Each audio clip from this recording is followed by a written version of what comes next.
What's going on, guys? This is Empty Box, and today we're going to be talking about DiRT 4, which is coming in early June. Surprise!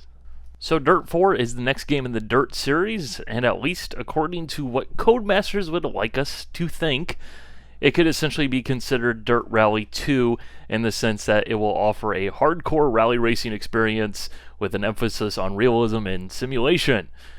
There will also be a more traditional DiRT series handling mode, the arcade mode, but I think if you're watching this channel, you're not here for arcade modes, you're here for simulation and realism and challenges. This is great news without a doubt. DiRT Rally was a solid experience, but it was a little rough around the edges. I don't think I'm alone in saying that while DiRT Rally was very fun and a refreshing change of pace in the sense it was so frankly underdeveloped in many ways, it was held back by the lack of content. First and foremost, the lack of rally stages, the rallycross circuits being, I think there's 3 or 4 rallycross circuits. Whoop-de-doo. The hill climbs, which there was Pikes Peak, and then there was Pikes Peak with a different surface on it. This is why, even though I really liked DiRT Rally, according to Steam, I've only put about 68 hours into it, which really isn't as much as I like the game. It's just a matter of fact that personally I've played the game and I've seen basically everything that there was to see, and it started to lose that fun of everything being unique and not remembering the stages and all the bits and bobs and everything going on, because at that point rally games tend to lose a lot of their fun. I don't want to remember everything. So now that I've talked about DiRT Rally and its shortcomings, let's move on to DiRT 4. Right now we only know the most basic bits about the game, as Codemasters will not be doing early access this time around, quite sadly, because they absolutely crushed it with DiRT Rally, running one of the best early access campaigns that I've ever seen or taken part of. So yeah, what has been said by Codemasters as well as various outlets that were invited to play the game so far, so make of this what you will, is that it's supposed to be just as hardcore as DiRT Rally, only better, with another step forward on the realism and improvements to certain areas which a lot of us found unsavory, we'll put it nicely, on the realism meter. But I don't want to focus on that too terribly much right now, because we don't have enough footage. There's not a lot of gameplay out there. We haven't seen the game. We haven't played the game, obviously. It's just a little bit too early to start talking about handling and good things and bad things. So I'm not going to get too hyped up on that. We'll wait and see what happens there, and I think that's the best approach for now, to adapt a wait and see.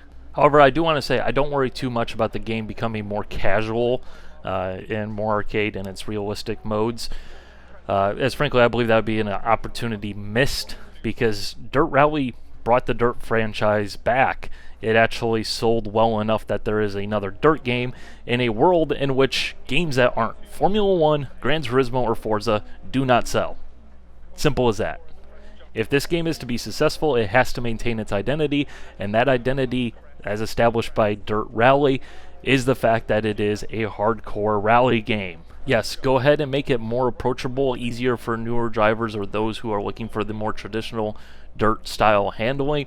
However, abandoning the newfound base would be, quite frankly, silly. Or in other words, make it brutal, Codemasters, please. Destroy us if you can. If I don't see these mainstream gaming outlets crying that the game is too difficult, you didn't do it right. So let's move on to things that we can actually talk about. Obviously, you need some stages to fly and occasionally drive on, which is where this new Your Stage feature comes into play. This feature is a track generation tool based upon which of the 5 locations as well as your desired stage length and complexity is set to. Right now, the 5 areas have been revealed to be Spain, Wales, Sweden, Australia, and Michigan, which I think it's pretty safe to assume that Spain will likely be pavement or mixed surface.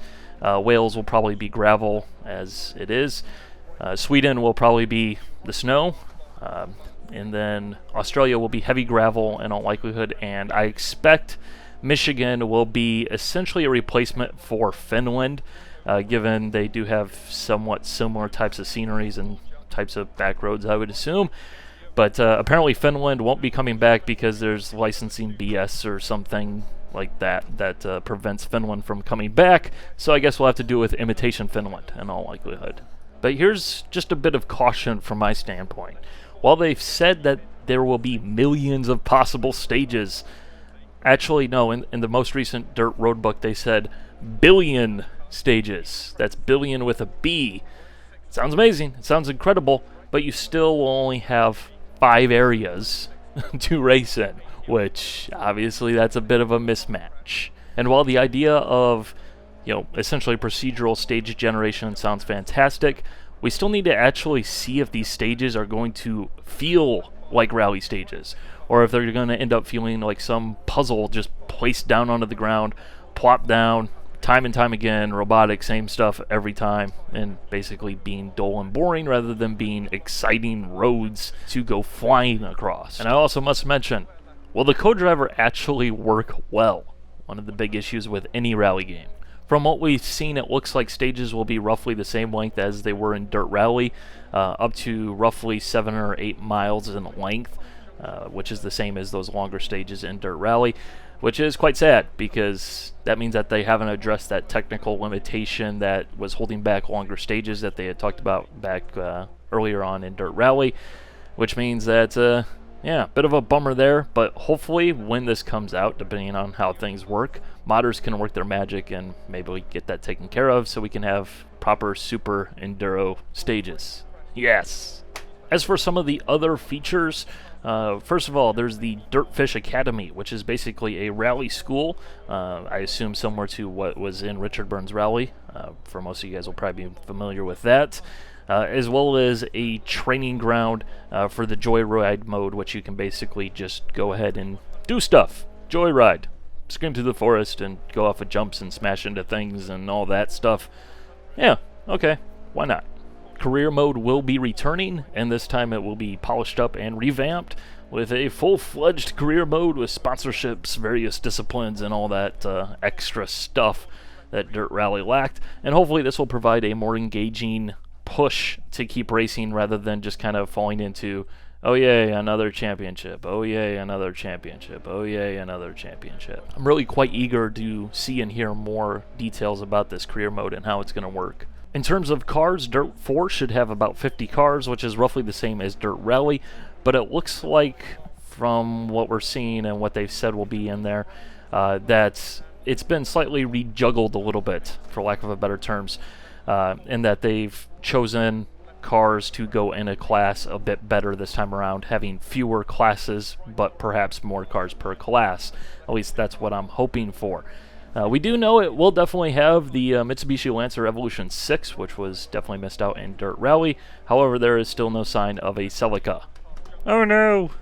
There are a couple of other sweet little touches that we've seen in some of the gameplay that I'd like to go ahead and mention as well. Opponent cars broken down on the side of the road. Nice little touch. Driving to the marshal's post at the end of the stage, similar to what you could do in Richard Burns Rally.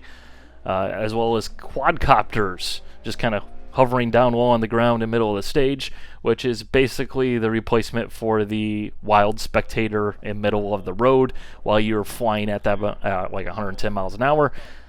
Because after all, it's 2017 and you can't have a racing game where you can run people over who are idiots, apparently. Safety first. Alright, now here's where I go off the rails a bit. Rallycross will be back for Dirt 4, and this time they're adding more cars as well as 2 new tracks, as well as Land Rush mode, which is apparently Rallycross with buggies and more short course off-road racing style courses. Basically, American Rallycross in simple terms. As mentioned previously, there will also be a free roam mode for the rally school where you just go around doing stuff. However, this is why I look at this and kind of say, okay, no, not having it.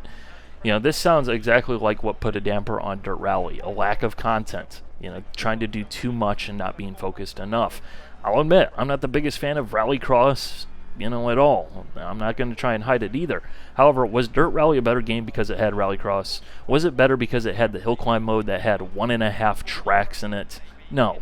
They were there just to check an imaginary box on the back of the box, so that way they could say, yeah, we got rallycross, we got hill climb, but you had 3 tracks. You had 1.5 hill climbs, basically. Who cares? I'm pretty sure that if I were a rallycross fan and that was my thing, 6 tracks would not be nearly enough, especially considering most rallycross tracks are tiny. I don't expect the land rush mode to be much different in that sense either. To me, this is what really makes me kind of say, okay, hold up. You know, not the physics and the driving. It's this, because it reeks of the same issue that plagued Dirt Rally, which was just not enough content. So wrapping things up here, I think Dirt 4 has a lot of potential, and I'm definitely going to give the game a chance if it proves that it is something that I should give a chance. You know, if your stage does live up to, you know, the PR releases and have a billion different stages that are all unique and different and feel like fantastic stages, it would fix the biggest problem every rally game has. And even though there's only 5 areas, it would probably be overlooked because it would be fantastic. It really would. But there's still some things that throw up red flags for me, so I'm not fully on board the hype train just yet. I think, like most of us, I'm going to be eagerly awaiting any new information and footage that comes out from this one, because it's definitely a bit of a shakeup, potentially a brewing. So let me know what you guys think. Hope you guys enjoyed. Bye.